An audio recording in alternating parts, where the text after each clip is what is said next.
Donc, oui, deux textes, l'un qui se trouve dans les premières lignes de la Bible et l'autre dans les dernières. Avec cette traduction qui va peut-être vous surprendre un peu, mais que je crois plus fidèle à celle que nous trouvons dans nos Bibles la plupart du temps. Au principe de ce qui détermine son action, Dieu crée les cieux et le pays en les séparant. Il y avait à la surface du pays le chaos, au-dessus de l'abîme des ténèbres, et le souffle de Dieu planait au-dessus des eaux. Alors Dieu dit que la lumière soit, et la lumière fut. Dieu voit la lumière, il dit que c'est bon. Dieu appelle la lumière jour, et il appelle les ténèbres nuit. Et c'est un soir, et c'est un matin, premier jour. Et un peu plus loin, dans ce poème de la création, Dieu dit « Faisons l'humain à notre image, à notre ressemblance, qu'il domine sur les poissons de la mer, sur les oiseaux du ciel, sur le bétail, sur toute la terre, sur tous les reptiles qui rampent sur la terre. » Dieu créa l'humain à son image. Il le créa à l'image de Dieu. Il le créa homme et femme. Dieu les bénit et il leur dit « Reproduisez-vous nombreux, remplissez la terre, soumettez-la. Dominez sur les poissons de la mer, sur les oiseaux du ciel et sur tout animal qui se déplace sur la terre. »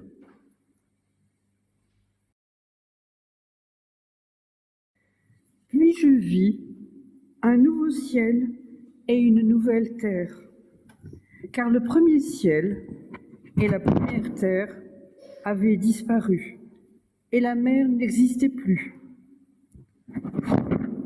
Je vis descendre du ciel, d'auprès de Dieu, la ville sainte, la nouvelle Jérusalem, préparée comme une mariée qui s'est faite belle pour son époux. J'entendis une voix forte venant du ciel qui disait « Voici le tabernacle de Dieu parmi les hommes. Il habitera avec eux. Ils seront son peuple, et Dieu lui-même sera avec eux. Il sera leur Dieu. Il essuiera toute larme de leurs yeux. La mort ne sera plus, et il n'y aura plus ni deuil, ni cri, ni douleur, car ce qui existait avant a disparu. Celui qui était assis à côté sur le trône me dit « Voici, je fais toutes choses nouvelles. » Il ajouta « Écris cela, car ces paroles sont dignes de confiance et vraies. »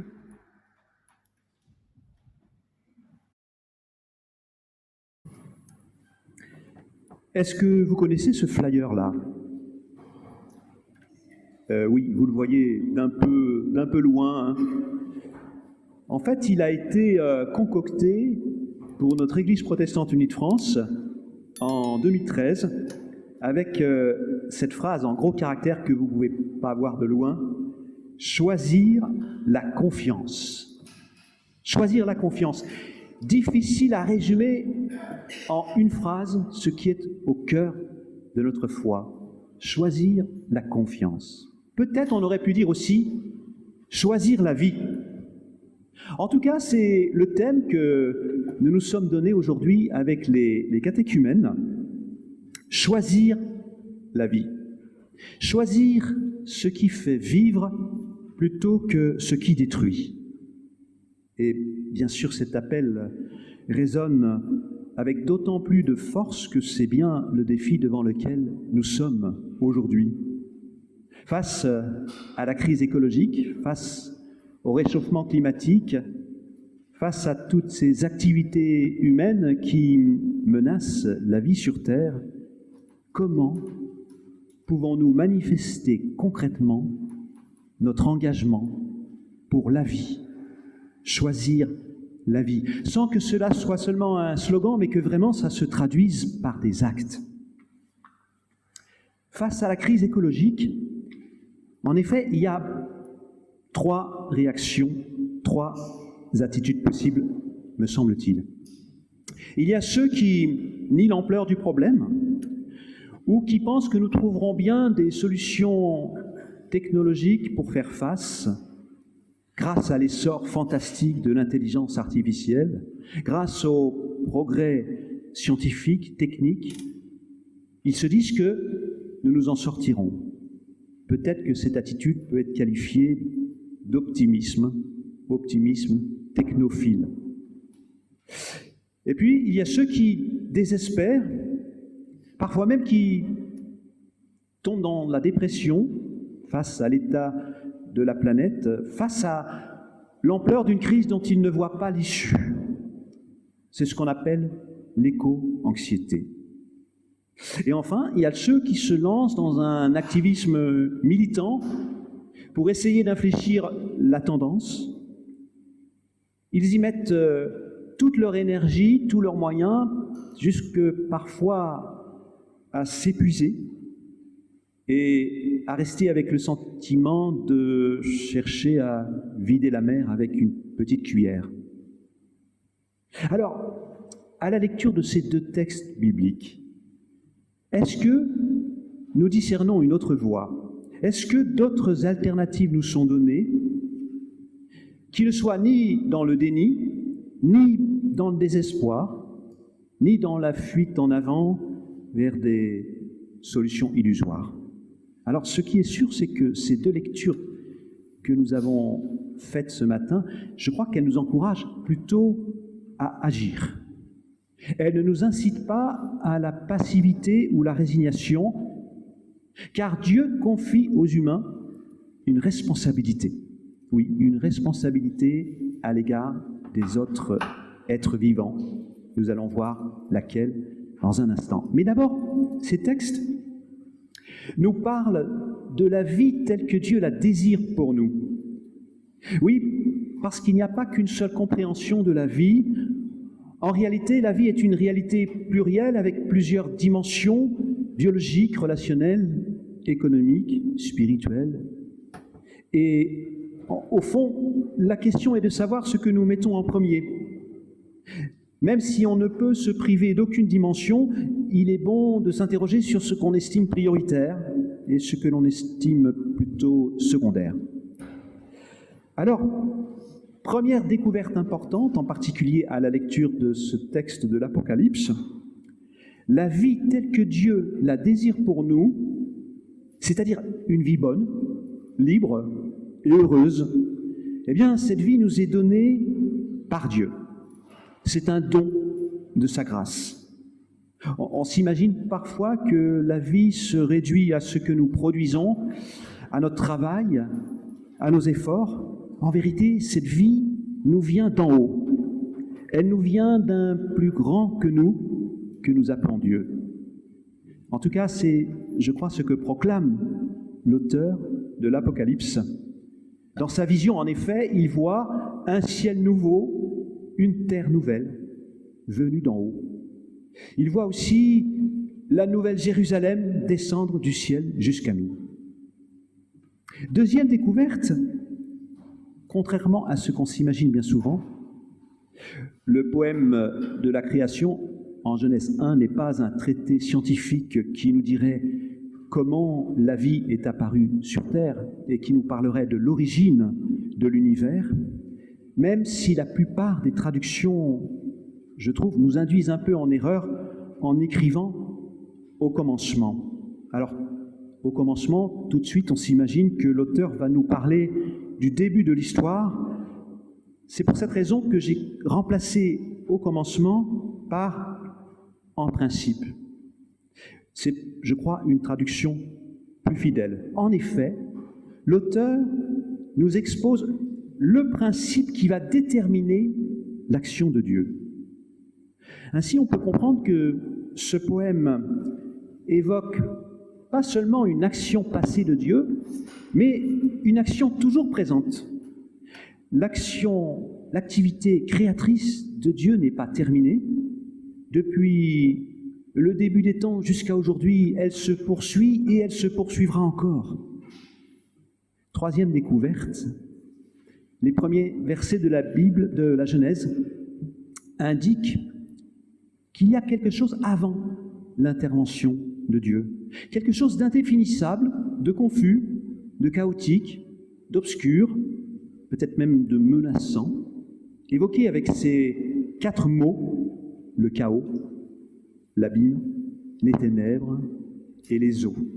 Oui, il y a quelque chose qui précède, dont on ne sait pas vraiment d'où ça vient. En tout cas, on ne nous dit pas que c'est Dieu. Et d'ailleurs, Maître Rashi, un célèbre rabbin du XIe siècle, qui était très attaché au symbolisme des lettres, mais dans le judaïsme, il y a aussi tout un courant qui est très attaché aux lettres, au symbolisme des lettres et des chiffres aussi d'ailleurs. Et Maître Rashi nous fait remarquer ceci. La première lettre du récit de la Genèse est Bet, qui correspond au B de notre alphabet, et non pas Aleph, qui correspond au A de notre alphabet. Ce qui signifie pour lui que le début de l'histoire, l'origine de l'histoire, nous n'en savons rien, cela nous échappe. L'instant zéro de l'histoire ne nous est pas accessible. Nous ne pouvons rien en dire. En tout cas, le livre de la Genèse ne nous en dit rien. Et l'auteur ne rend compte que du principe qui détermine l'intervention créatrice de Dieu qui vient après. Et que fait Dieu? Et là, c'est notre 4e découverte. Aujourd'hui comme hier, il essaie, selon l'auteur de la Genèse, de mettre de l'ordre dans le chaos. C'est-à-dire dans cette espèce d'océan originel qui ressemble à une grande soupe où tout est mélangé, tout est confus, obscur. Que fait Dieu? Il sépare les éléments. Le verbe que l'on traduit le plus souvent par créer, en fait, signifie aussi séparer. Autrement dit, Dieu donne naissance à chacune et chacun. Il donne une existence singulière à chaque être vivant. Et c'est pour cela que nous disons aussi qu'il appelle chacun et chacune par son nom. Ça, c'est ce que nous découvrons dans le verset 2. Il y a d'abord cet abîme obscur, rempli d'eau. Et ensuite intervient au-dessus le souffle de Dieu qui plane au-dessus de l'abîme. Et que fait ce souffle? Eh bien, il parle. Dieu parle. Que la lumière soit, et la lumière fut. Ainsi, la parole de Dieu sépare la lumière d'un côté et les ténèbres de l'autre. Puis, elle appelle lumière jour et ténèbres nuit. Voilà, oui, voilà en quoi consiste l'intervention de Dieu à prononcer une parole. Une parole qui sépare, qui donne une place singulière à chacune et chacun. Une parole qui donne sens à ce réel qui préexiste sans qu'on sache véritablement d'où il vient. Une parole qui donne un espace de vie à habiter, qui a aussi des limites. Ce n'est pas un espace infini, sinon il n'y aurait plus de place pour les autres. C'est un espace fini, un peu comme une maison.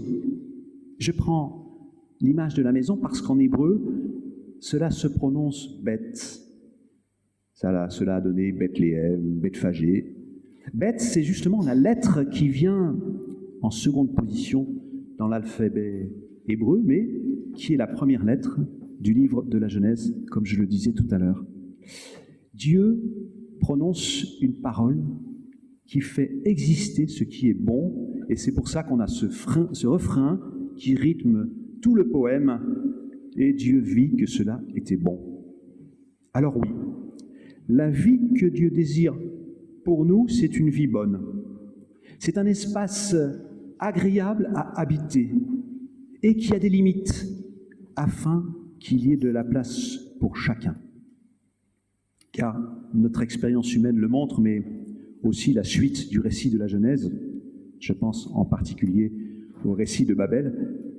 Chaque fois que l'humain se rêve illimité, tout-puissant, c'est-à-dire chaque fois qu'il prend la place de Dieu, qu'il prend toute la place, eh bien, c'est le début de la catastrophe. En effet, c'est bien le refus d'être limité, c'est la démesure qui pousse les humains à épuiser les ressources de la terre et à l'exploiter sans limite. Alors j'en viens pour finir à notre responsabilité, la responsabilité que Dieu nous confie à l'égard de toute la création. Dans le récit de la Genèse, nous l'avons lu, il demande à l'être humain qu'il a créé à son image, à sa ressemblance, il lui demande de dominer sur l'ensemble des animaux de toutes les espèces. Alors hélas, au cours de notre histoire, cette invitation à dominer a souvent été interprétée pour justifier l'exploitation sans limite des ressources de la nature, ou bien l'élevage intensif, sans égard pour la souffrance animale, ou encore l'extension des surfaces constructibles au détriment de la biodiversité. Mais c'est mal comprendre le récit de la Genèse, je crois, car un peu plus loin, au chapitre 2, l'écrivain biblique précise quelle est cette responsabilité que Dieu confie à l'humain. Il le place dans le jardin d'Éden pour qu'il le serve et qu'il en prenne soin. En effet, c'est bien le sens des deux verbes utilisés. Cultiver, en hébreu, c'est aussi servir. Et garder, c'est aussi prendre soin. Alors, plutôt qu'une domination destructrice, prédatrice, j'entends ici un appel à prendre soin. Prendre soin des autres êtres vivants qui ne se réduisent pas à des marchandises, parce que dans sa création qu'il désire bonne, effectivement, Dieu donne existence à chacun, Dieu donne un nom à chacun. Alors ce matin, avec les catéchumènes, nous avons commencé à lire ce texte de la Genèse, et puis après, nous avons fait l'effort de lister des exemples d'actions qui visent à prendre soin de tous les êtres vivants. Des actions possibles. Alors, cette liste, nous allons vous la lire dans un instant. Alors bien sûr, elle n'est pas exhaustive, et surtout, on ne doit pas s'en servir pour juger, encore moins pour condamner ceux qui ne l'appliqueraient pas. D'ailleurs, en fait, nous sommes bien d'accord pour dire que personne ne réussit à appliquer toutes ces actions proposées, même s'il en a la volonté. Et c'est pour cette raison qu'après la lecture de cette liste, nous lirons une prière. Oui, une prière à un plus grand que nous, dont nous croyons qu'il ne nous abandonne pas, qu'il ne vient pas pour nous condamner, mais qui nous donne la force de recommencer à chaque jour qui se lève, de recommencer lorsque nous échouons, de reprendre courage lorsque nous nous décourageons. Et nous confessons, comme nous l'avons lu dans le livre de l'Apocalypse, qu'il fait toutes choses nouvelles.